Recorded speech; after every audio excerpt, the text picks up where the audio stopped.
just decided to hit record after practicing my opening speech today, everyone. I'm throwing it out the window. We're all here.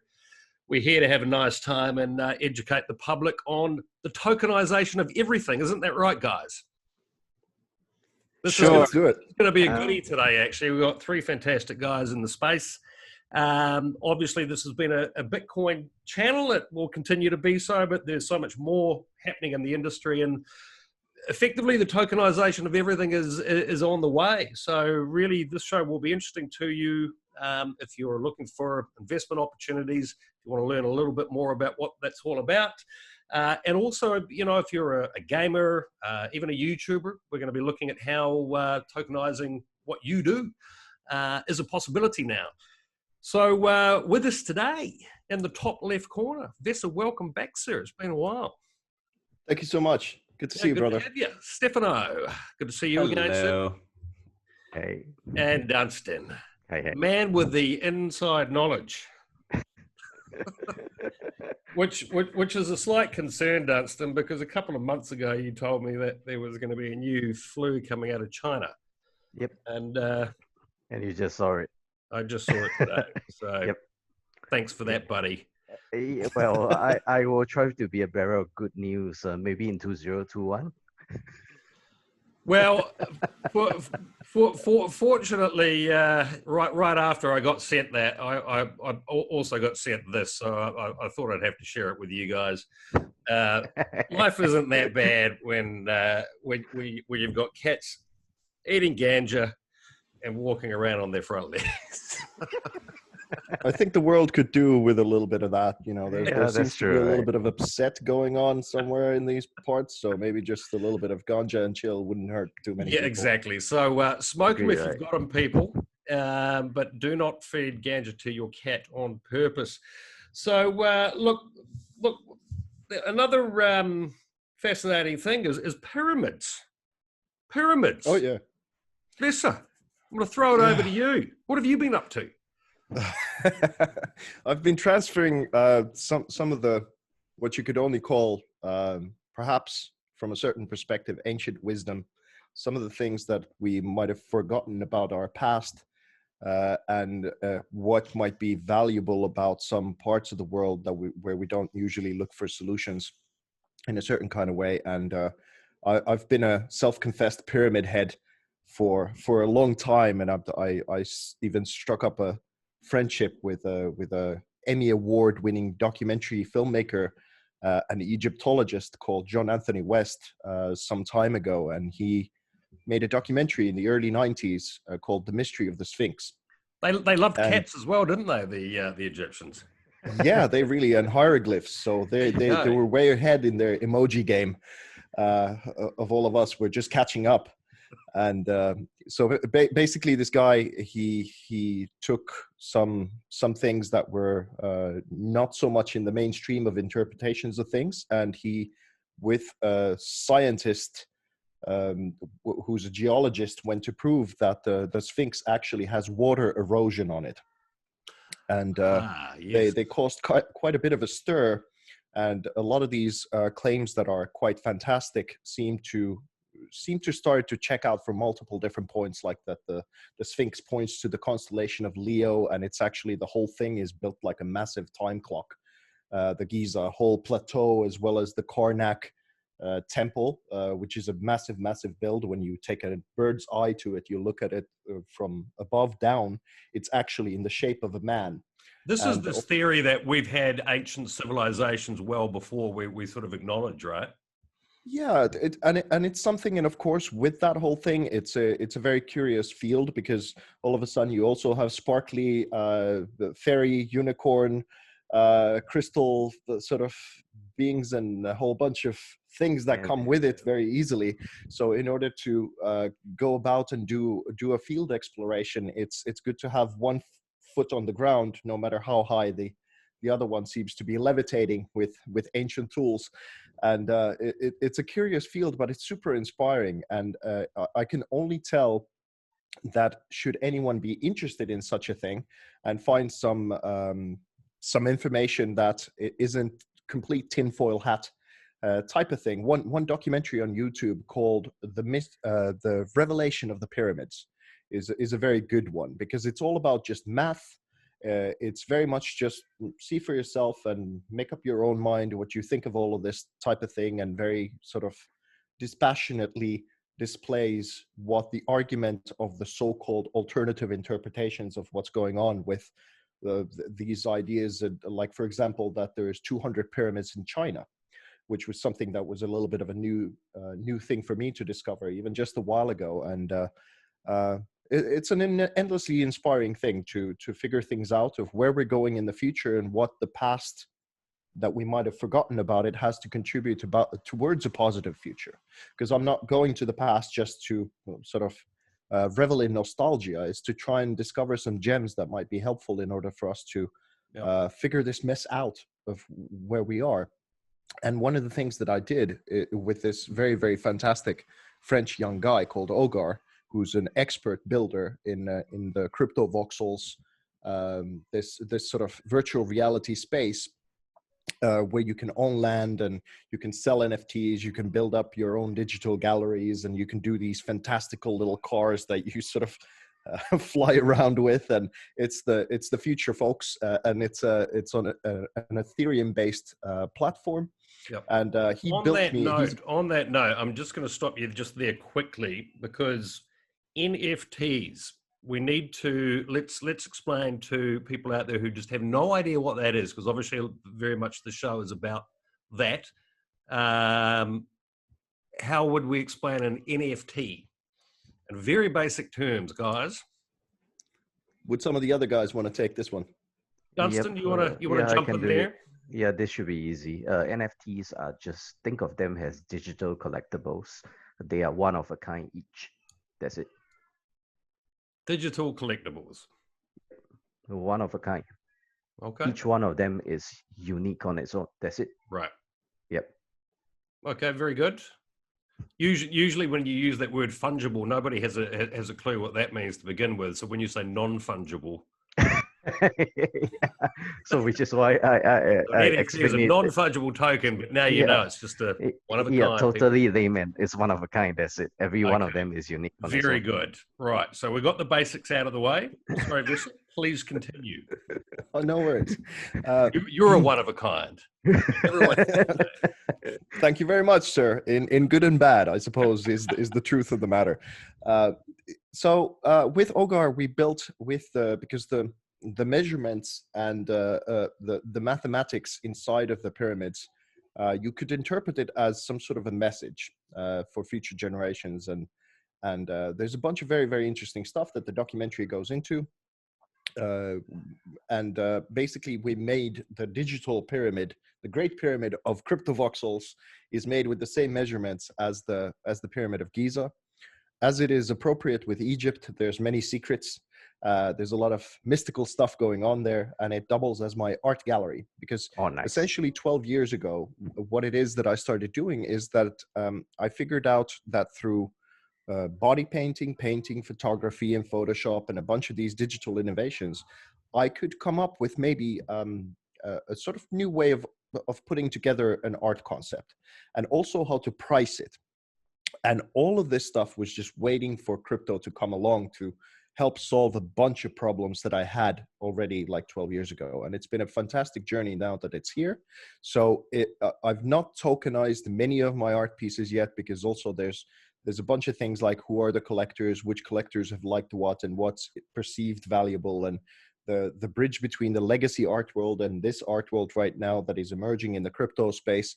There's very great things that we've left behind that are dysfunctional about the legacy art world, but now we've also, in a relative kind of way, also in the NFT world, people are throwing out the baby with the bathwater and shooting it with a shotgun as it flies with something. So it's a bit of a navigation to figure out of how the value and all of this comes together. So this digital pyramid has all of those secrets. It has my art, but I've also embedded some of these things that I've looked into in the ancient wisdom, and what I thought would be a good direction where we're heading to as a species. We're becoming multiplanetary. Elon Musk's Neuralink is coming very soon. and all of these, and it tries to be an interesting representation of what an art gallery can be today. It has knowledge, it has art. I also started my own social currency called #Vesa with the roll guys. So I started putting these QR codes in hidden locations inside of the pyramid so that people can go and hunt for them, and then maybe gain some of my NFTs, some of my art. They can get some one-to-one attention from me in order for me to coach where it is that they might be going, either with their business or creativity. God, Vesa, it's been 6 months since I've spoken to you, and you're making me feel like I've achieved nothing in that time. You've built a pyramid in your own currency. Well, good to catch up. Do you guys want to see a little bit of it? If I do a screen share, I want to see, man. Nice. Sorry, before you start, may I ask why did you decide to go with Cryptovoxel and not like something like Decentraland, for example? I think I just fell into it. This is actually not my land. There's a big NFT collector called Whale Shark Pro who kindly provided me with 2 parcels here in order to build. And then, of course, I found Ogar who could execute this vision that I had. And I didn't have such a benefactor in Decentraland, nor do I know anyone who can build over there. So Pull it was your just a finger natural out, progression. Decentraland, get in touch with Vesa. Yes, please. I've got about 350 digital originals that are high resolution pieces. Some of them, something like the crypto pieces, are about 10,000 to 5,000 pixels on 300 DPI. So this is what I've been doing for about 12 years already. And as much as possible, I'd like to exhibit it to this brave new world. And luckily, the crypto world has been magnificent in offering a lot of opportunity and good-spirited conversation and sort of ways to participate with this whole thing. And I'm just hungry for more. So yes, please, Right, get show in us touch. around. But here we go. So let me just bounce up like this. So I'll put the microphone to the side. So now we're at the center of the pyramid here. And for some reason, it's been a little buggy for a couple of days. So half the pyramid is now not really showing the wall that is meant to be there. But this is, for example, a collaboration speed. Let me just press F. If you press F here, you can fly, which helps to discover some of the secrets, hint, hint, and things like that. So we did this art piece in collaboration with the DAO Records.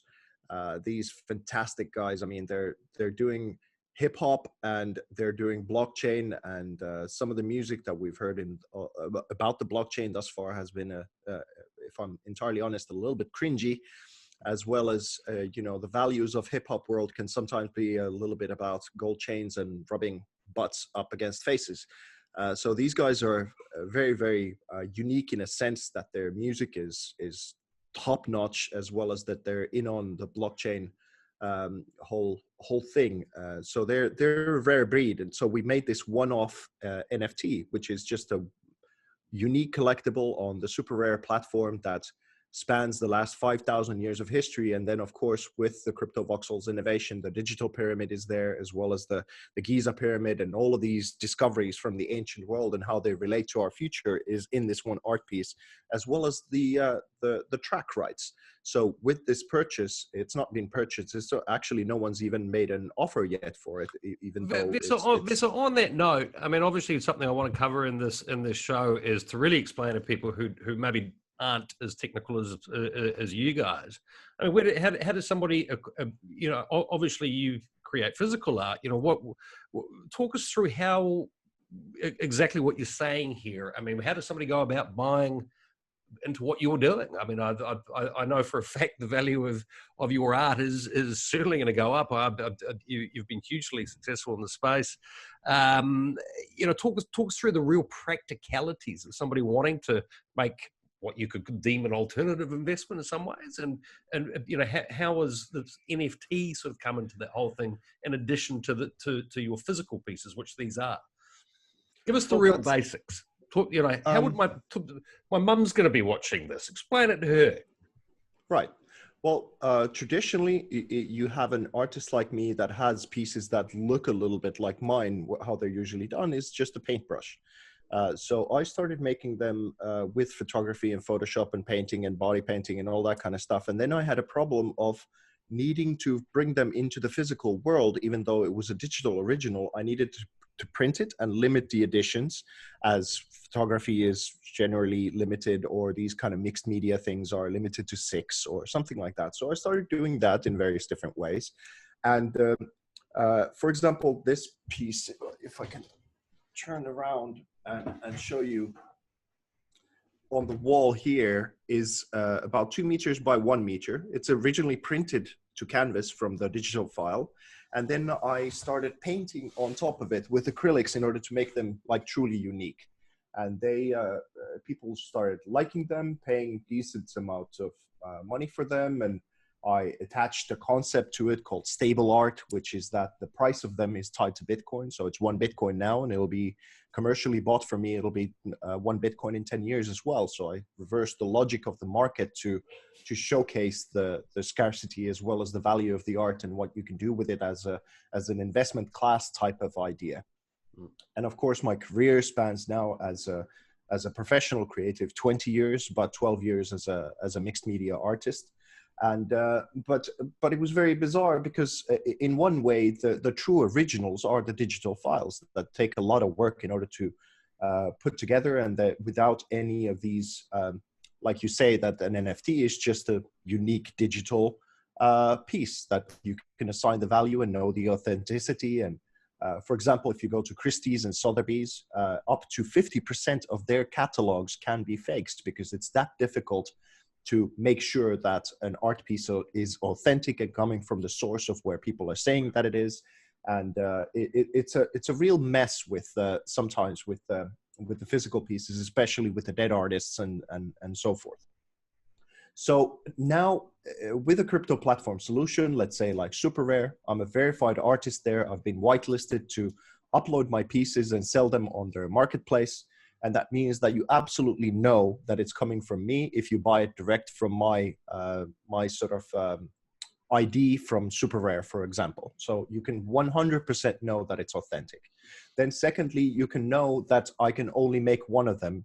If it's on Super Rare, it always means it's a unique piece. So no others will be put onto any other platforms or anything like that. And of course, if you do, you lose your reputation immediately if you get caught, and that means your career is pretty much done and no one's going to take you seriously. So it's very much incentivized in such a way that you keep your own honor in the process as you do this. And there were some who tried to do a little bit of, let's call it fuckery, and they were ousted by the community immediately and sort of brought to the surface. And of course, it's going to, the bigger that it grows, the more complicated it will get in a certain kind of way. But now, having been a pioneer of some sort in the digital art realm for quite some time, I'm still trying to find the collectors who would really understand the work that I've done and the kinds of things that I've achieved, and it's been thus far my appreciation more from what I've done in the physical crypto art realm, going to all of these conferences, doing these shows, doing keynotes, and sort of starting to slowly but surely also really bring in what it is that I innovated to begin with, and why these NFTs that I haven't mostly yet minted because I haven't found the collectors yet who would have them and pay. I'm not even expecting to get the value yet out of my NFTs in such a way that they would pay what they're really worth or where they're going, but even just so that it's not insulting when they offer something in relation to what has already been paid for some of my physical pieces. And it's a little bit of a balancing act, and I'm just figuring out and how to do some of these things correctly. But I've already been waiting for 12 years for these solutions to come about. So it's not something that has to happen overnight either. Mm-hmm. Okay, excellent. So show us around the pyramid a bit more. Yeah.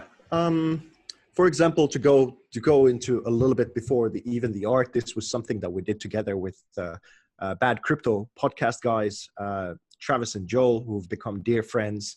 And we made an art piece together about the World CryptoCon mission that we had, and we decided to donate the proceeds of this art piece to a charity that has been running for 40 years in Houston, Texas.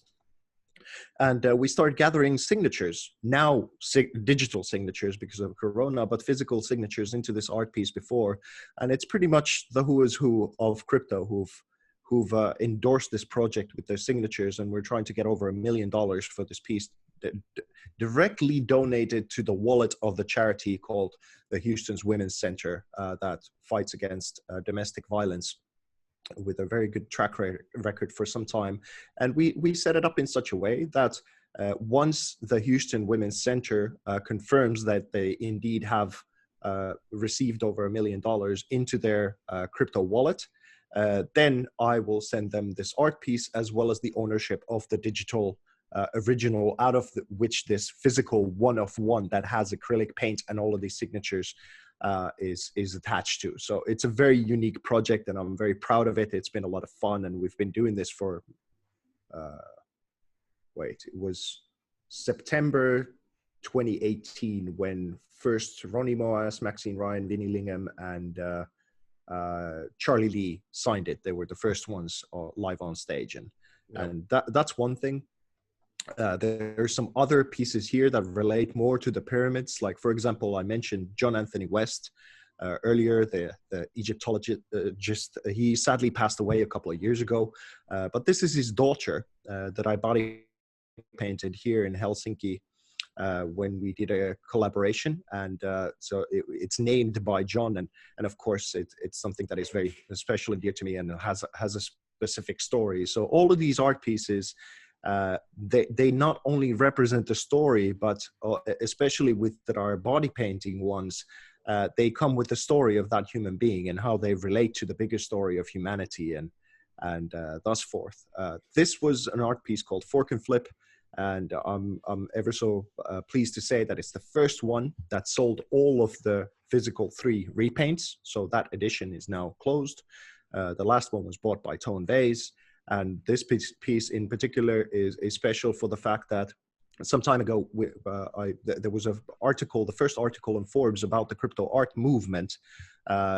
This was the headlining image of this article that was half about what it is that I've done in the space thus far. But there were many other artists there as well. But if you think that provenance is important and new art movements are important, then to have a prestigious magazine like that to feature as the main thing, that is alone something that if and when I tokenize the digital original of it, there should be quite a lot of traction for someone to try and acquire it. But I'm not still yet sure whether that traction would be there. So I'm huddling on to it, so to speak.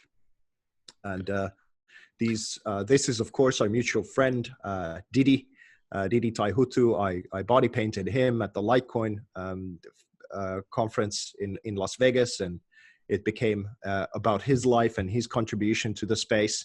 And that was quite something. And of course, it only happened because Sean, you introduced us. The previous Tone Vase collection piece that he got, the last one, that led for him to commission me to do an art piece for his conference called Unconfiscatable, which was also in Las Vegas, which was a fantastic thing altogether. And I really appreciate that guy. And then Ogar, the pyramid builder, I just said I'd like to have a portal there, so you can just click here and it teleports you to the second floor. And there's some special pieces here. And but yeah, then you can start flying. And let's see if this functions today a little bit. The pyramid, no. See, this is the thing. Know why this freaking thing seems to vanish now. This is the tech pioneering stuff that always something things up and you can't really I feel that like showcase it in its best light. God damn it. Well, here we go. When you go to the ground, then you start to see it a little bit better of what it is that Ogar built here, and some of the secrets are now sort of revealed a little bit more easy as the build is not showing as I was hoping. But I'll maybe in the show notes or something we can put the direct link for people to come and explore it themselves, and hopefully it'll be 100% back up. So Dunstan or Stefano, any questions for Vesa at this point? I do, but I don't know if Dunstan wants to go first. Carry on, man. Thank you. So a couple of things to like understand. The first, which is probably like the most obvious, the NFT that you have like inside the pyramids, obviously like some of them as an Easter and so on, are some of those also like available for sales for people? Like if someone wants to like go inside, can they like purchase one of the ERC token directly from there? Yeah, there's only a couple of them there that are now minted as NFTs, and that one with the DAO records. When you go inside the pyramid and you click on the image, or you point to it, it opens up a direct link to the super rare page where you can make bids for that art piece. But the majority of them there are not yet minted as NFTs. So it's a little bit of a reputation builder. It's a little bit of come in and get to know what it is that has been built over this long period of time in order to start educating people on what the potential value is, so that there wouldn't be too many 0.1 Ethereum offers. Let's put it this way. Yeah.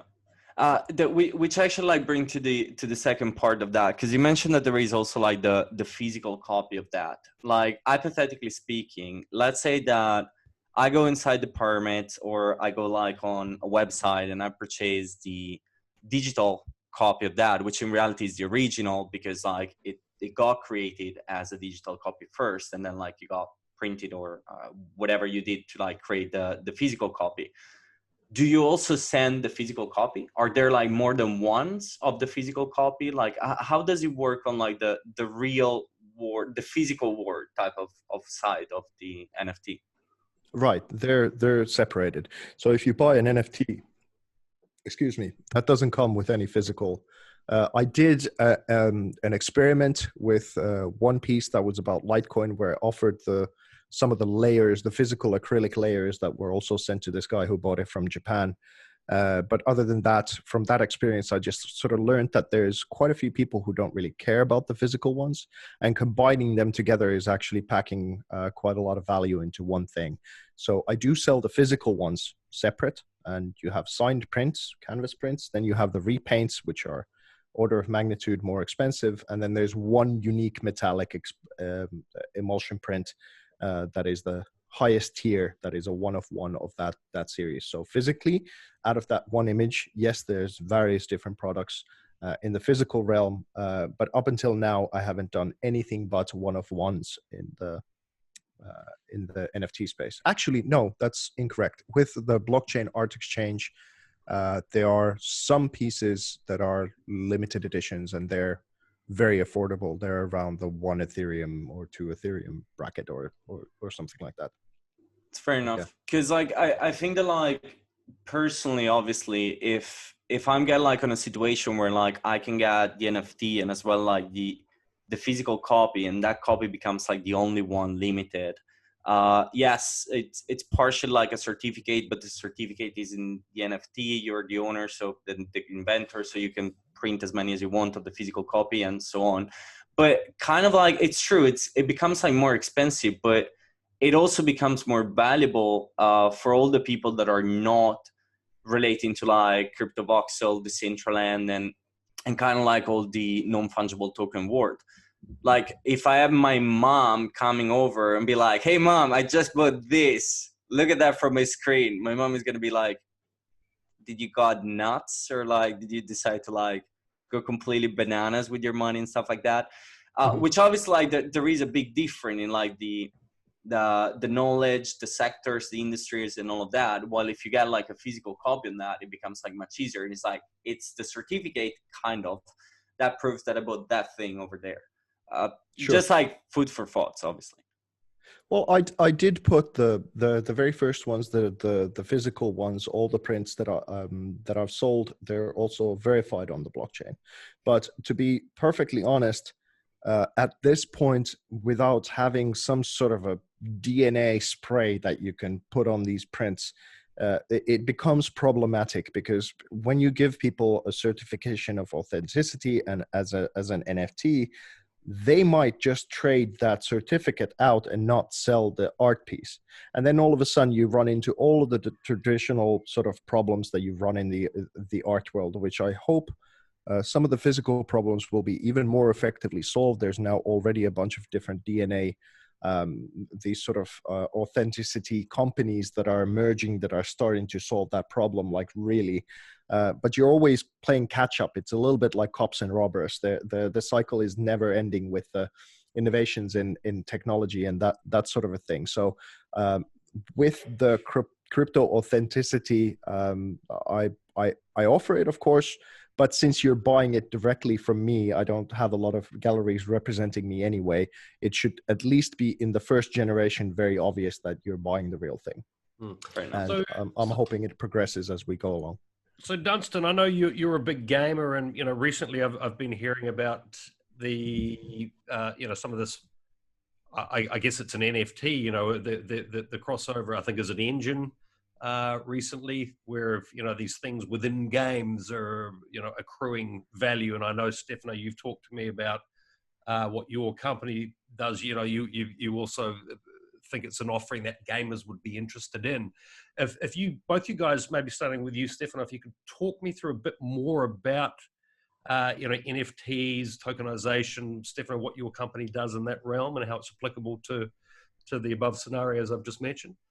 Yeah, sure. Well, in the world of the NFT, things like that, both what Dunstan has like put out as an explanation and like looking at also like the work of Vesa is pretty easy to understand that we're talking about like collectibles items or things that are like unique on its own, as Dunstan has mentioned.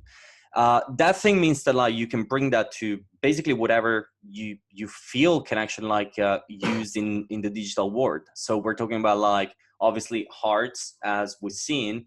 The gaming industry, like if any of the people that is watching ever played like any freemium game where you're like purchasing skins or stuff like that, the rare skin that costs like a tons of money, that could be an NFT at some point.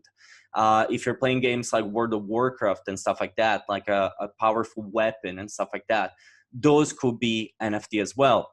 CryptoKitties is a very famous game. Axie Infinity is another quite famous game on the NFT side. Not on the Ethereum side, but you got like the old Steam Monster, which is now Splinterland, if I'm not mistaken, which is kind of like a representation of Magic, the card game Magic, where your card, every single card is an NFT. And not only you can obviously trade that, but you can also rent out those cards.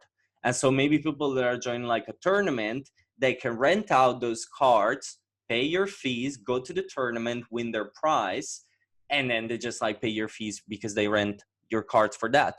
You could do that like basically with everything that you're thinking about in the digital space, songs, music. It's really like sky is the limit on something like that. What we do as a company, we don't touch directly NFT because like we incorporate companies. So we create like legal DAOs, or like we create companies that are basically like running on the blockchain. Where the things gets like a little bit on the interest side, or like the mutual interest on the two side, is that there is like this podcast that was run like by Edward Tombstone, which is like one of the lead guys of the Polkadot network, as well as like the W3 Foundation and kind of like that entire like world that is like developing Polkadot. And what he's saying is like that, in his opinion, like he was starting from like the concept of a guild. So let's take, for example, like World of Warcraft, Guild Wars, Lineage, you name it. Basically like a game where you're spending a tons of hours of your life and you're doing stuff with other people all together. And from his start, what he was saying is that guilds are run as micro community, where you got like some people that are doing like farming. Farming means obviously like going and looking for like very rare weapons. And then you get like some people that are training to go and fight against like other players. And so joining tournaments and so on. And his point was like, if you combine like these guilds, they are having all of them as some sort of governance. Like they have a leader, they have people, they decide on what to do next. They decide like, do we go to like these tournaments or not, and so on and so on. So his point was like, that to him is very similar to a DAO. And obviously the DAO, the decentralized autonomous organization, if you have no idea what a DAO is, just take a look at Aragon, for example, and that's going to be like pretty easy to understand. Is a group of people, is a community that are basically like making decisions, and basically all the governance of that community and that organization is run by smart contracts. And what he was saying is that, like, in his opinion, a DAO has a little bit of a limitation because it doesn't have that legal aspects, simply because, like, if you're going to a tournament or you're actually like selling a specific like rare weapon, as NFTs are not popular like on AAA games, you basically as an individual are selling that item to eBay, for example, and then people are paying you. But you as an individual are the one that received the money, because it's rare that you're going to have like a corporate account to sell a weapon on eBay or something like that. So his point was like, there is a kind of like a little bit of a limitation on the DAO model, because you still have like that layer between the human, the individual, and then the DAO, and actually what happens outside. And so in that specific podcast, he's mentioned what we are doing. And he was like, you know, you can, for example, have like guilds that are like getting together, creating a smart company. So basically tokenizing their guild. And then they're running like their entire business on the game in the same way that they will run that as a company.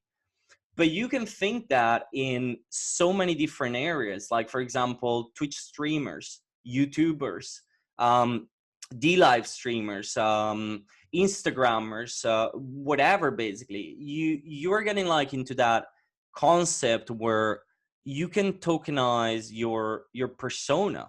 And that's something that at that point, it becomes like quite unique, because you don't get like a lot of examples of like, you know, let's quote the biggest YouTuber of. Well, yeah, I mean, look, Stefano, on that note, I've obviously been talking to you about how I can potentially tokenize this media brand that I've spent 4 years building up. So, I mean, yeah, let's talk about that. What would the model be, sort of tokenizing a YouTube channel? You know, talk us through some practical examples there. I mean, a big thing is, you know, obviously you can't be offering securities and so forth. We've had a long chat around this. So, you know, let's give us some context around ways that could be done. Sure. So well, one thing, obviously, on the security aspects, this is really educational thing. Like, this is in any possible way financial advising, especially because we're going to talk of things that don't exist. We started the show with a stoned cat walking on its front legs, all right? Yeah, this isn't financial advice. That makes sense. But so in the way that it works, like, if you want to be a YouTuber, what do? You create a YouTube account and you start publishing videos on that channel. And then, like, once you reach, like, I think 1,000 subscribers, you can start like having advertisement running there. Once that moment happen, YouTube will ask you to fulfill your tax and form and stuff, basically, to start receiving payments. In the same way, when you're like becoming a little bit popular, you can go out to like sponsors, and sponsors start paying you. And they're obviously like, there is going to be a contract in place, and they're going to like either send money to you directly or to a company. Now, here's where I enter like more on like a sort of like a taxation model or like corporate governance structure, which is like, do you prefer going solo and so have like your channel on your own persona, or do you prefer having a company that runs that specific channel? Well, normally the answer is like, it depends on how big you are. If you're pretty small, you're just getting started, you don't care about cost and so on, obviously that's for your entity and yourself, so it doesn't really matter. Yeah. But when you're like becoming like quite huge and you start making like, I don't know, $5, $10, $20, $30,000 a month, then you obviously want to have a business entity for that. because you're also going to start like paying editors, promoters, marketers, you name it. And so at that point, you have a company. Your channel is basically an asset. All the videos that you have created, your brand, your logo, all of those things are intellectual property and assets of your company.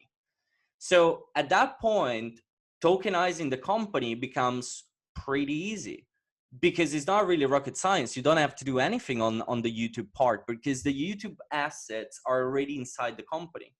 So by tokenizing the company at that point, you're basically, for osmosis, I guess, tokenizing the YouTube channel as well. Yeah. Because whatever equity you own of that company, that represent the percentage that you own on the assets and the debts and the liabilities of that specific entity. Yeah. So in your, you know, as we've discussed before, what I'm really interested in is obviously tokenizing, you know, the overall company. Obviously, the YouTube is just part of what we do, but really, I'm trying to find a model, and your company seems to solve this, where, you know, being able to reward people for even small tasks. You know, it's not just me involved in hard forking. There really is a team of people. You know, even guests coming on a show, giving their time. You know, I'm trying to find a way to incentivize, reward. I think people. it's fair. So yeah, I think it's fair, simply because like when you are like a freelancer or an SMEs or a micro enterprise, you get to that situation where like you're hiring people. Now you can hire full-timers. Okay, you have like your contract, your taxes, insurance, and blah blah blah and so on. But you also hire, and it's becoming like more and more common, you are freelancers. And those freelancers, you know, like you agree on a specific task, you already have like website like Fiverr or Upwork, where, you know, like you are someone for like some emotes, for example. I remember I pay a guy like $80 for 10 emotes that I needed. And that job was like a day. Now, obviously, like, you know, if you're hiring a freelancer, part-timer, full-timer, and so on, like fair. But here we're talking about like something very different. We're already entering that world where like a person can work for like 100, 200 companies at the same time. Now, obviously, you're setting a specific task, but where is the advantage of like tokenizing a company? It's the fact that you get access to an additional asset that before it was almost impossible to use. If I'm hiring a person on Fiverr or on Upwork and I paid those $80, the person is going to tell me like either you pay with credit cards or with PayPal, most likely.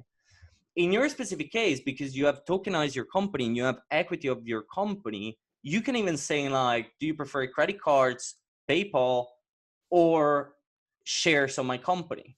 Because there is a value in that, because it's a real company in that. Now, that obviously require a specific contract that needs to like be signed between the two parties, as in every single work relationship that is being created.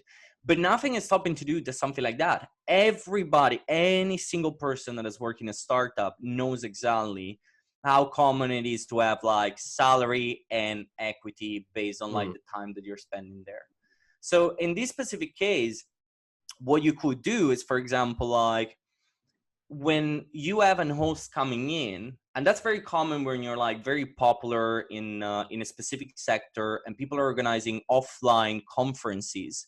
And so they send you the emails and they're like, would you like to come here? And you're like, can you please pay at least for like my flight and accommodation? Because otherwise it's not going to work. And, you know, online, this thing doesn't really happen yet, because we have like this perception that because something is online is less valuable because you cannot touch that directly, which, to be honest, I believe that in the long run this thing will completely disappear as a concept. But here we're looking at the same thing.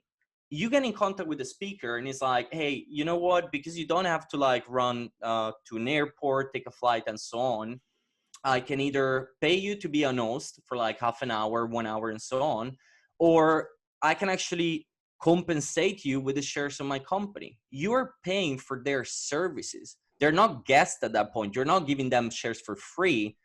That's not what you're doing. Airdrops of securities are illegal, by the way. Just like, let's be very specific on things like this.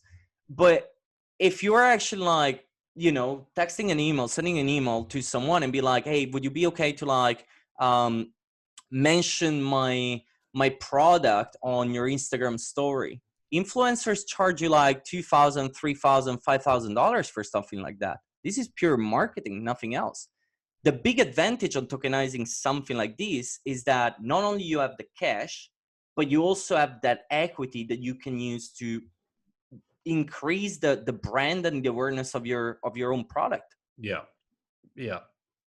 I mean, you know, for me, obviously, it's sort of a growing group of people, and I think anyone that's ever had a business before, you know, you also get into those situations where there can be misunderstandings. You know, if you've got a group of people trying to build something new, what I really like about your model is, you know, especially with those smart contracts, that ability now to really be very clear on it. You know, it's those smaller tasks and actually seeing what's been executed to issue tokens for smaller tasks. Whereas, you know, for example, here in Singapore, to you know, appoint a new, or to issue some shares, you know, you're looking at hundreds of dollars.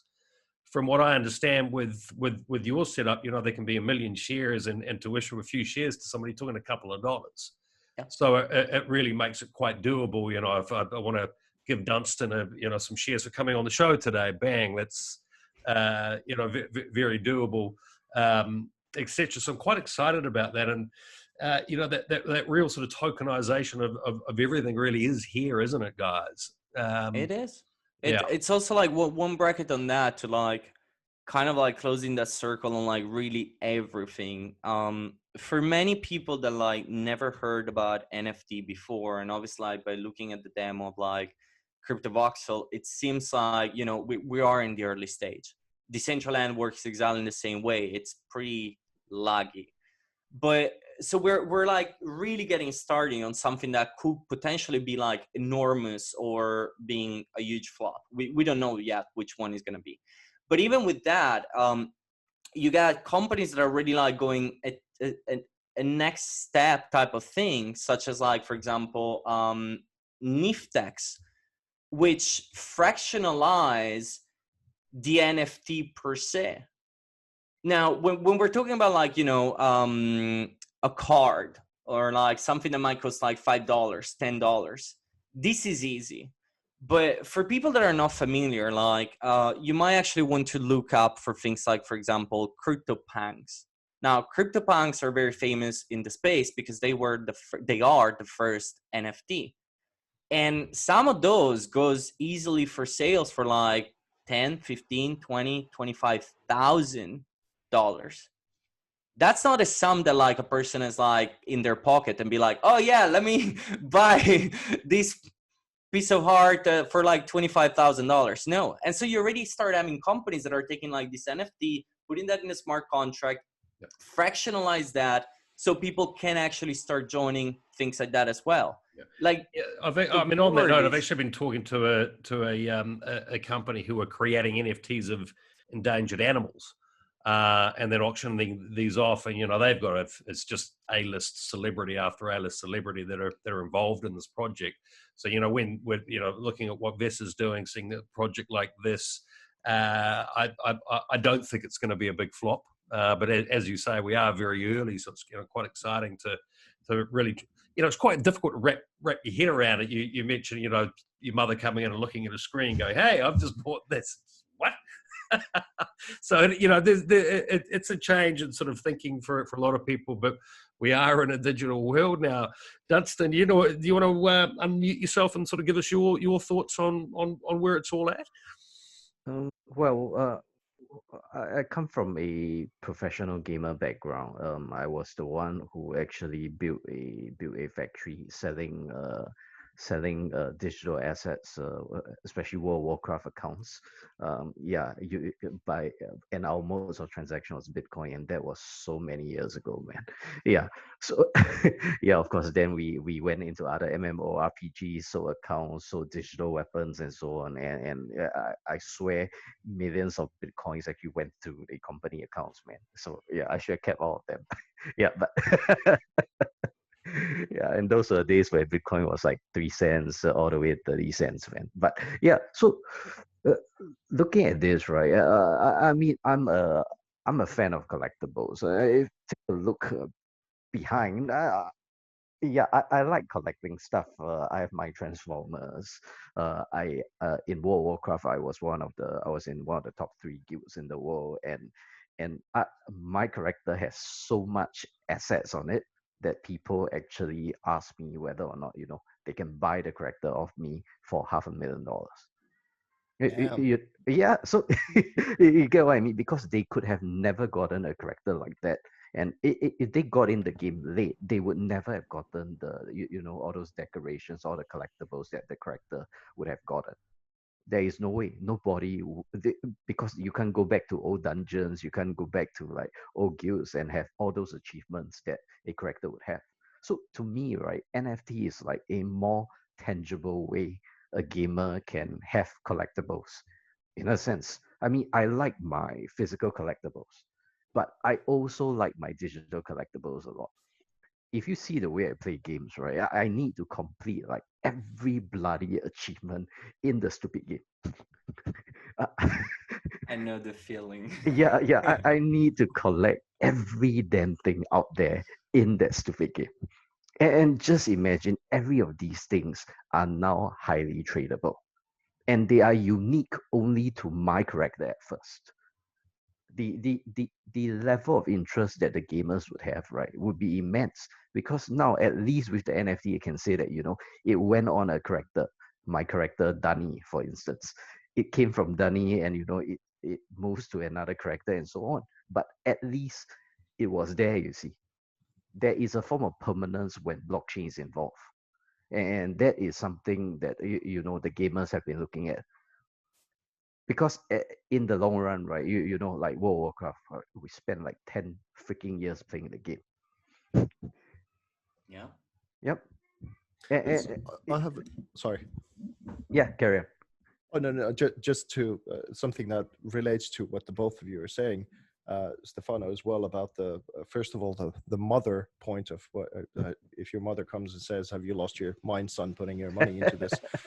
One of the easy ways that I've sort of I figured out, and how to open it up for those who aren't even in the gaming world, is that you really take it a few steps back. Like, for example, the boomer generation was one that sort of took for granted that they're going to own their houses, they're going to have a couple of cars, and maybe a plot of land, and all of these different kinds of things. And from my generation onwards, Generation X, and going all the way to wherever it is now, Y or something like that, most people are in the gig economy, and they never even dreamed of maybe owning their own houses and things like that. And now on this new plot of land, this new America, if you will, or something, has opened up in the digital space. And for example, in Cryptovoxels, we started to have all of these different meetups.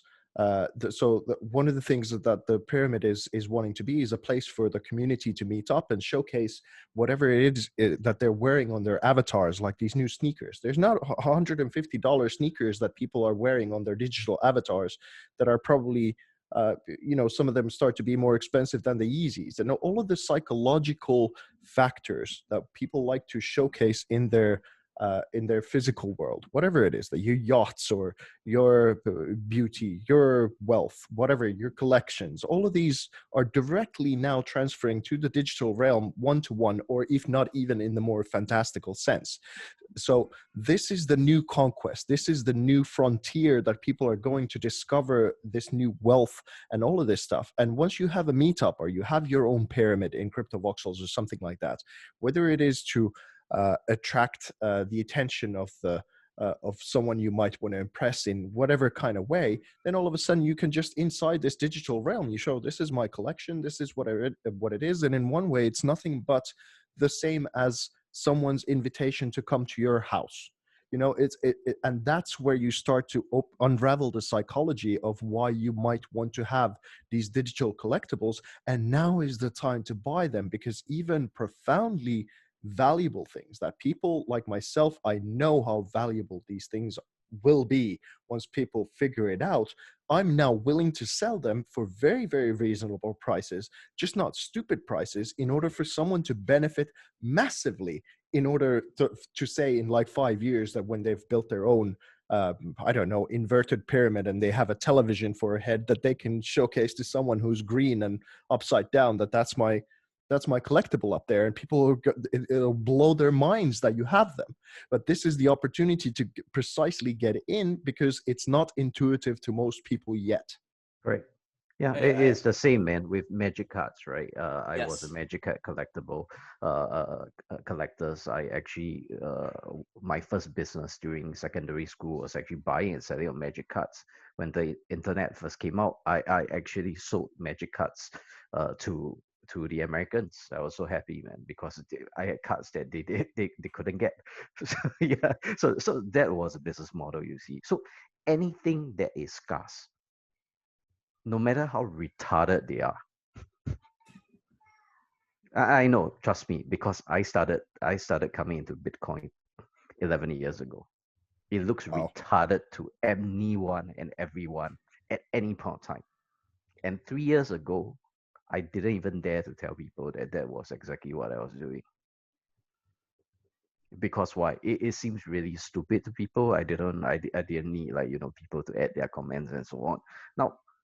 Now, this asset has become a disgustingly rare and it's a disgustingly influential asset. Similarly to any of the collectibles, I believe that NFT will go through the same phase. It's like all our collectible cards. Those who have some, please pass to me, because I will help you auction out all your cards, man. Yeah, because I know the value and I know how to keep it, and the NFTs are like the major reasons, one of the major reasons why I actually like crypto, because they're collectibles. That's it. That's true. It's true. There is also like the part of like going back to what Vesa was saying, that it's really a thing for the new generation. Like the new generation picked this up way faster. And to give an example, like all the freemium games that are available now, Fortnite, Call of Duty Mobile, PUBG, you name it.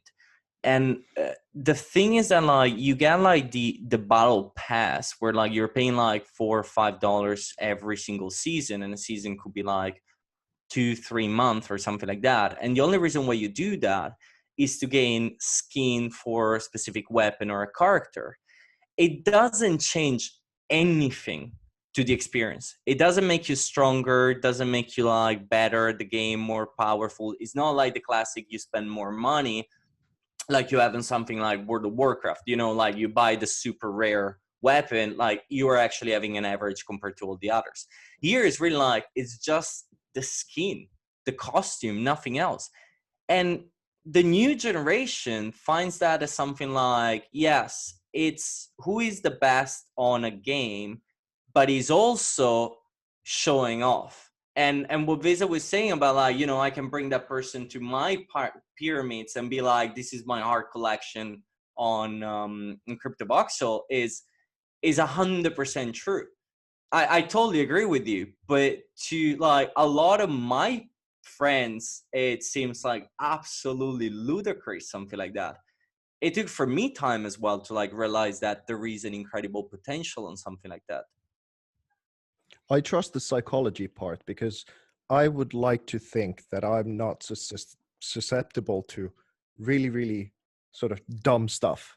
And then when I went to Cryptovoxels for the first time, and I see what I look like in that world or whatever, I didn't really care. And I thought, oh, these idiots are spending this amount of money or whatever. Then I went to my first meetup, and then I realized I was quote unquote nude, and in the hierarchy of that world where people are just playing about and having fun and whatever it is, I felt it. All of a sudden, I felt a new feeling on the inside, which can only be described or remembered of what I might have felt like in high school or something like that's about something. And I went, oh, fuck, it's real. Yeah. In gamer terms, it's actually that you are not nude, you are noob. Yeah. Noob. Yeah. Vesa became the noob. I think I'm even before noob at this point listening to you guys. I got some catching up to do here. Okay. Yeah, I mean, look, clearly there's quite a bit more for me to learn. I'm quite fascinating listening to you guys. So I'll let you, the three of you, continue talking. I literally am just soaking this up. So I mean, maybe one thing to sort of just be clear on for where people might be getting confused is, you know, a lot of this conversation has sort of gone into gaming here and NFTs. What other examples are there at the moment of things happening in the space outside of that world? Basically, whatever comes to your mind is probably right now having like some sort of experiment on the blockchain. You got tons of things about art. You got like a lot of like traditional people that are like finding way to tokenize themselves. You got all the financial side, which everybody's probably like super aware of. Probably Dustin better than me on this. You have all the social media part that runs on blockchain as well. You name it, basically. Yeah. Yes, watch this space. Dunstan's got some pretty cool stuff that we'll be covering in the coming weeks, people. Yeah, I hope so. It's incredible, and these kinds of opportunities also is like the cool things that you're arranging in order to people to meet Sean, and just all of a sudden here you talk, Dunstan, you go like, yeah, I got in 11 years ago, basically at birth, and it just blows your mind that it's possible to link up with all of a sudden people who are true pioneers and been through their journeys and learn from them, and this is the absolute love that I feel for the crypto community, because I found in the traditional legacy world, I found nothing but walls and weirdness, and it felt like slowly being swallowed by quicksand, as opposed to what the crypto world feels, which is that it's almost like crypto years is like dog years. 1 year is like 7 years. Everything just and this is, I finally found a place where my speed is the speed. It's incredible. I'm so grateful to be here and talk to you guys and learn from you, and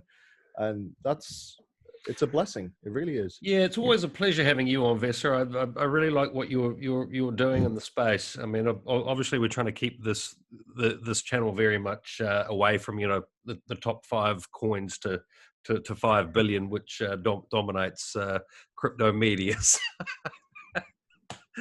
Well, I mean, it's Bitcoin mooning obviously or not. trying to grow an audience in this space, that is the quickest way to do it. well, that's the quickest way I can give my Bitcoin predictions. They are generally around close to $200 of the value. That's it, plus and minus. I think, Stefano, you have seen some cases of that, right? So look, yeah. this is what I love about Dunstan, guys. I don't know where he gets his information. We're not quite sure Dunstan is either, but he tends to drop some absolute gems, which is why it worried me when you told me a new virus was coming out of China, and bang, here it is today. So your next bit of inside information, Dunstan, has to be some amazing piece of good news, please. Well, 2021 then. I can't tell you anything about 2020 that isn't bad. Oh, I don't know about that. You've told me some pretty cool stuff coming up in your world very shortly. Yeah, that's true. But I am waiting like for December, where there should be an alien invasion. Because that should be one of the worst things to happen to the humankind, right? And yeah, I think that's gonna be like quite amazing, because like everybody's gonna like finally answer the question: is there other life outside of Earth? And everybody's gonna be like, yes, we're all dead, but yes, we all know the truth now. Exactly. Yeah, finally, right? At least one thing that everybody can agree on and be like, yes, they are real. Yeah, whatever social media says, right? Whatever the mainstream media, social media says, yes, they are real. Yeah, well, I think we all know aliens are out there. I'm kind of keen for them to show up right at the end of my innings. But yeah, I ain't keen on them showing up. If they can show up on our doorstep and we can't show up on theirs, we are fucked. It's as simple as it is, man. Or maybe they're very good. And so they're gonna share tons of knowledge, and everything is gonna be awesome and amazing, and flowers and rainbows and unicorns. Yeah, I'm a critic in nature, so I'm gonna roll my eyes on that, man. Have you guys seen any of the stuff put out by this guy called Dr. Stephen M. Greer? Yes. So what do you think of that? Because he seems to claim that it's all possible right now to connect, as well as that that it's all positive that is coming towards. Or I'll just keep my own personal encounter after the recording, man. Oh, what? Yeah. So mate, you got probed? I hope not. Dunstan, you've been hit by lightning twice. Was that part of the story? Once, bro. Once. The other time I jumped out of the way. Like I say, something up there wants me dead, but yeah. Wow. Isn't that like that's John Travolta movie or something like that he gets hit by a lightning and then he becomes a super genius or something like that? Is that what happened to you? Actually, No, tell us about that experience, Dunstan. You've obviously told me, but we've never had a chat about that on here. Yeah, so actually that experience was when I was in the army. It was together with one of my army mates. The sergeant was being a dick actually by asking us to do prowling throughout the camp when it was drizzling. And we were holding our army rifles. The bayonet was attached to that stupid rifle.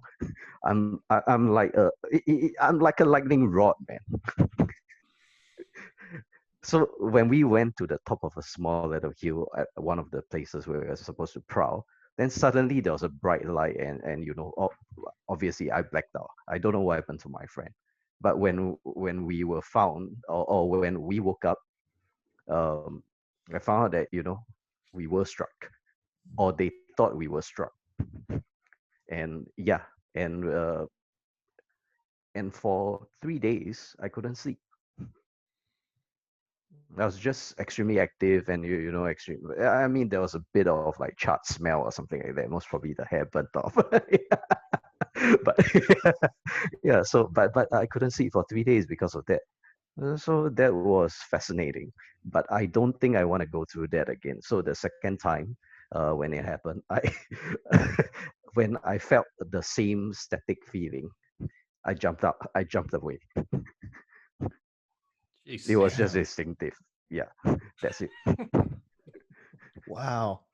Beware of telling that to people, because in the Travolta movie, I mean, the government gets really interested and they want to dissect him and take his brain. Or they want to probe the stuff like that. So, like, dude, be careful. Well, Sean is doing a recording and this thing is going live, so yeah, it doesn't really matter. Cut. Edit away that part, man. Oh, fantastic. Always a pleasure talking with you guys. We haven't talked about the price of Bitcoin once. This is nice.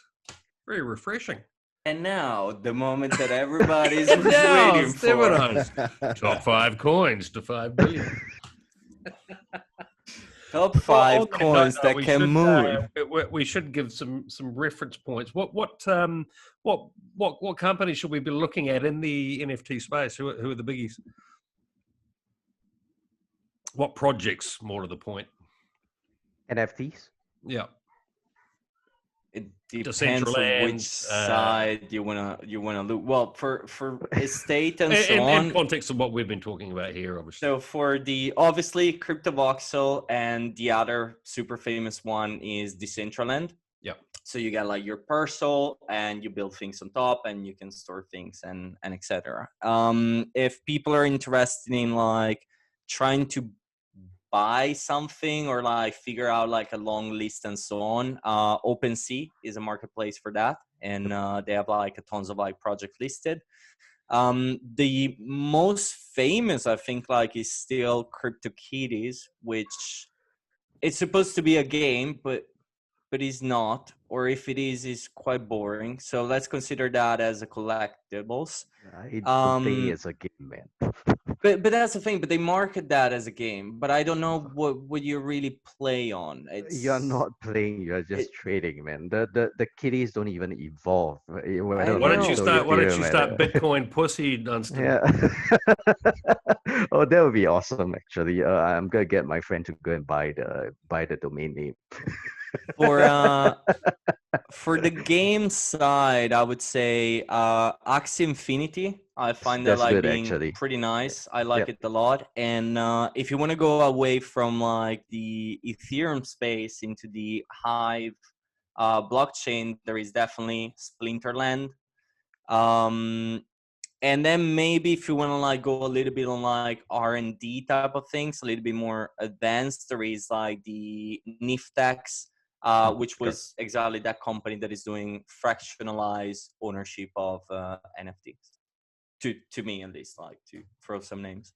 Okay. I can say from the art side, you have probably one of the most famous is Super Rare. Then you have Known Origin, and they're a certain school of thought. And then you have Sasha Bailey's blockchain art exchange, which is very interesting because he actually comes from an art background. His father is one of the most famous photographers in the world, called David Bailey. And he did an interesting experiment just a while ago because his father had taken a very famous photo of John Lennon and Paul McCartney, this beautiful black and white photo, and he tokenized it. And in order to sort of showcase that it's very, very early days, he had an auction for that piece. And there are many NFTs that have already, of course, even in the art game, sold for over 10,000 and 15,000 and things like that. And the top offer that he got was $300 for that piece, even though the origin was known and all of this kind of stuff. So that's a little bit of what I was saying about the throwing away the baby with the bathwater and shooting it with a shotgun. And this congratulations to that Japanese collector, Lev, who got it for $300, because that guy is probably going to get $1 million from that, man. You never know. Something stupendous. So that's sort of where it's at. Mint base is one. There's many of them.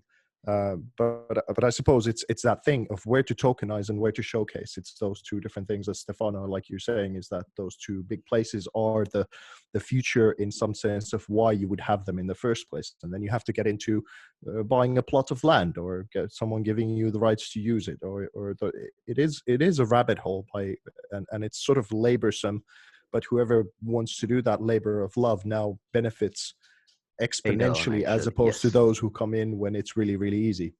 Yep. That's one thing that I think is going to be very, very huge. Like, you know how now we're looking at like the DeFi where you get like your tokens, you put that in a smart contract and people are like lending or borrowing from there and you get your yields. Now, imagine of having that option of doing that in like a parcel that you own on a game, or like a piece of art, like someone that wants to like display that for like a new art gallery, and they're just like renting NFTs from like all around the space. Like it's gonna be like so huge. And it also goes back to like you're part of like the gig economy where, you know, Uber, for example, like proves that like you have a car, your car can not only be a liability, but can also be an asset if you're like using that to like bring people from point A to point B. Here in the future, we're probably going to be able to actually have those assets, collectibles that are just not like things sitting there that we look at and just like taking dust but makes us happy, but can also like maybe generate an income at some point. Yeah, that would be awesome. Actually, us at Fido, maybe we might research on doing that also. Yeah, I think that's something interesting on our end. Well, but my own feels about NFTs is I'm happy that I got in the first NFT in the world in the earliest days, actually. And this is not CryptoKitties, it's Bitcoin. It's partially an NFT because you can have like one out of 21 millions that are all the same. I know, but all of them are unique on their own. Every Satoshi is unique, man. We're going in poetry motion. Yeah. Beautiful. This is why it's inspiring to be here as an artist as well. It's Very true. So, Vesa, obviously you've built a pyramid. I think everyone in the crypto space knows you. It's impossible, and right? You can't build them. aspires to have some of your art. Not that you have to have achieved anything else since I've spoken to you last, but yeah, give us a bit of a rundown of what else you've been up to. Well, actually, in that sense, why there was a bit of a push towards the NFT space and the digital, there's been, a few digital conferences like the virtual blockchain week, again, with the bad crypto guys. I did a keynote there and a couple of others. And of course, it's been very much more focused on the digital realm because all the conferences and commissions and things we were doing before Corona melted just about everything that was the option of where to go to positively build during very, very strange Came so times. close to meeting you in Singapore as well, from memory now. God damn it. Yeah, that was another one of those annoyances. Yeah. But it's I'm looking forward to having this conversation to maybe go to this in September. There's a crypto conference in Hungary. And I believe Tone Vase is coming. There's a bunch of John McAfee and whoever, and I'm hoping I could do the negotiation is still not finalized, but I'm hoping I can do at least an art show and maybe a keynote over there. And then of course the big event for me is the World CryptoCon, and that'll be. They're still not entirely sure when they can have it because Vegas has been shut for a while. Whether it's very late this year or having to be 21 is still up in the air, but they're still pushing forward with that, and I'm looking forward to that in the physical space. But yeah, if there's some way that I could find myself in Singapore, it would be very, very much appreciated. We've been talking about this forever now, so I know. Yes, we're talking about NFTs, virtual worlds, and so forth. I actually consider you one of my good mates. We've never actually met. Right. so that's. Oh, but by the way, to the one thing that you were saying earlier about, and I don't know how Stefano, your company works yet. I haven't figured. Didn't have the time to go and look into it, and I hope to learn more from the both of you, Dunstan, as well. We're going to tokenize my company on this channel, so you'll be able to watch the whole thing evolve in the coming weeks.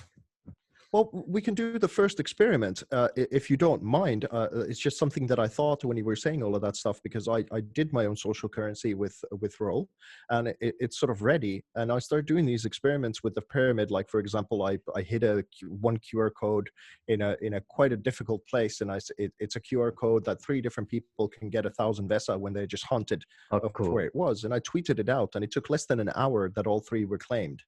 And when I did the launch of the pyramid party, we had 10 QR codes, some of them in fairly easy and one of them in an impossible place. And that impossible place, I think, got 1 download, but 2 of them were left. But those were the only ones. And everything else was discovered. So during the time of we having this meetup, there were people who were treasure hunting at the same time. So what I figured, if you guys are cool with this, I could do a tweet and say something like that whoever does the best insight off of this show will receive 5,000 Vesa, which is an equivalent of maybe later on getting a limited edition NFT or some of my time or something like that. And I'm very careful not to promoted as a currency per se, as in like another shitcoin. I'm just saying this is something that is in my own ecosystem as an experiment, and I quite honestly don't really know what I'm doing with it. All tips very welcome, whoever is watching this. But I know that there's a monetary value for my one-to-one coaching or my speaking sessions, and there's a proven value on my art. So if you do spend some time and become a part of the inner circle, and maybe it is that you show up to one of my events or something like that, I'm dishing them out to see if it becomes something. And with a bunch of brilliant minds and who knows what can happen with it, but it's certainly interesting. So I could do it for this show. Just say whoever thought was the best thing out of all 4 of us that they got something out of, tweet it out, and I'll send you 5,000 Vesa.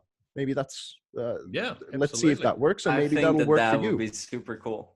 Yeah, that'll be fun, man. I'll be creating maybe 100 fake accounts, and then you know, be tweeting so that I can get my Vesas. I'll send you some anyway, my friend. It'll be an honor if you had Yeah, some. it will you know? be fun, man. Yeah, and yeah, I bet the impossible place that Vesa was talking about was at the base, at the butt of the Sphinx. Yeah, it was Right at probably the like top. at the entrance, like the first thing that you see, and everybody was just like going straight and just start walking running through. around. Yeah. It was like I think there. the QR code is still there. You can still find it. I don't think I removed it, so I can prove that one wrong.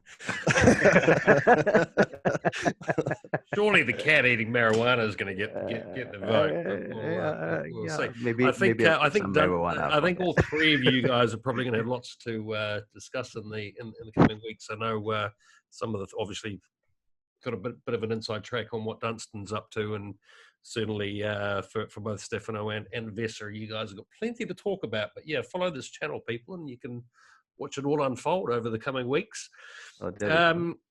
Yeah, so with what I thought would be a really structured short chat with everyone and explaining NFTs to the public, it turned out to be a nice long form conversation with good buddies. I've really enjoyed it. Thanks for your time again, guys.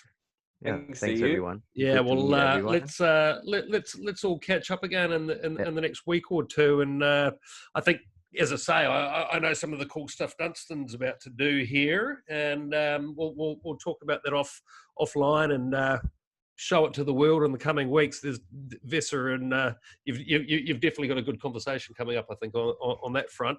Stefano, we're going to continue our conversation about how we tokenize hard forking, not just the YouTube channel, but the overall picture, and that's something the audience can learn from as we go through that process. Yeah. So I hope everyone out there has enjoyed this. I'm sure there was something there for everyone. Any closing thoughts from each of you? Well, Vesa, we'll start off with you. Sean, I think this is something that we should be doing. Let's document the tokenizing of hard forking. Yeah, exactly. Yeah, yeah. Well, that's kind of the whole idea. You know, we want to, I want to help sort of build out a community that's, we're looking at how we do that, how people are rewarded for various actions. Stefano's been hugely helpful over the last month, explaining it all to me, and I think the business that you've put together, Korporatio, obviously linked below to that, is such a great model. It really is. I've obviously, I'm a serial entrepreneur, as they say, and you using his company setup is light years ahead of the traditional way of doing things. So it's always a pleasure talking with you guys. You're all at the forefront of what you're individually doing in the space, and collectively follow this channel. We really aim to educate, inform, and entertain, and we hope we've done that for you today. So yeah, Vesa, closing thoughts. Well, I just want to, any way that I can, and potentially contribute to your channel blowing up, and deservedly so, for people to find the quality that you're putting out there. Time and time again, you keep pushing it out there, and it should, and I hope catch on in the way that is rewarding. Because people I get so much out of it, and you're bringing so many quality people together, and again, this has been nothing but a positive experience, and all the conversations that are hopefully going to ensue with all of us here. I'm just looking forward to that. All I have to say is just thank you, buddy. Thanks, mate. Sure. Stefano. Well, first, thank you guys. Likewise, it's been absolutely amazing. And the second thing, to whoever got to this point of the video of the 2 hours that is gonna be, good job, you made it. Yeah, you get 50,000. No whoever inflation. you are, when you're listening to this message, write in the comment that you're entitled to the Vesa coins. Hey guys, you're spending my money here, goddammit. Yeah, and you get a free company registration with Korporatio. The heck? See. Thank But God in I a have cheap nothing jurisdiction, yet, not in and Singapore, some of Dunstan's Bitcoin from 2009. Yeah, yeah, yeah. I might send a Satoshi. Back those Yeah. sats. Very true. All right, to the hardcore fans that hung in there right to the end. Thanks, peeps. Excellent. All right, guys. Absolute pleasure, and we'll all speak very soon. Yeah, thank you. Likewise. Take care. Take Cheers, care. boys. See Cool. ya.